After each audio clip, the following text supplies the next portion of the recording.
Hi అండి, అందరూ ఎలా ఉన్నారు? బాగున్నారా? ఇవి నాటుకోడి గుడ్లు అండి. ఇది ఉల్లిగడ్డలతోటి నాటుకోడి గుడ్లు ఎలా వండాలో చూపిస్తాను. ఇది సింపుల్గా, ఎక్కువ మసాలాలు లేకుండా తొందరగా అయిపోతుంది. నాటుకోడి గుడ్లను కొంచెం ఉప్పు వేసి ఉడికించుకోవాలి. తర్వాత ఒక ప్యాన్ పెట్టుకొని అందులో సరిపోయేంత నూనె పోసుకొని ఉల్లిపాయ ముక్కలన్నిటిని వేసుకొని వేయించుకోవాలి. తర్వాత కొంచెం కరివేపాకు వేసుకోవాలి. కరివేపాకు వేసుకున్న తర్వాత కొంచెం కలర్ వచ్చిన తర్వాత 1 టేబుల్ స్పూన్ పసుపు వేసుకొని ఫ్రై చేసుకోవాలి. ఇందులో నేను అల్లం వేయడం లేదండి, ఎందుకంటే ఉల్లిగడ్డలు స్పైసీగా ఉంటాయి కాబట్టి అల్లం బాగా వేయడం లేదు.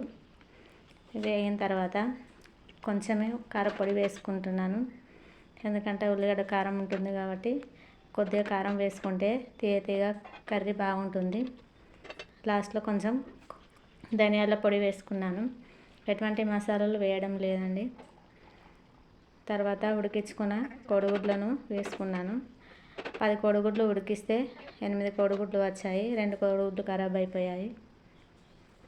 ఎండాకాలం కదండి, అందుకే కొన్ని ఖరాబ్ అవుతాయి నాటు కోడిగుడ్లు. తర్వాత లాస్ట్లో కొత్తిమీరను వేసుకొని 2 నిమిషాలు ఉడికించుకున్న తర్వాత కొంచెం చల్లారిన అన్నంలోకి ఉల్లిపాయ కోడిగుడ్లు చాలా బాగుంటుంది. ఒకసారి ట్రై చేయండి. మరిన్ని వీడియోల కోసం మా ఛానల్ని సబ్స్క్రైబ్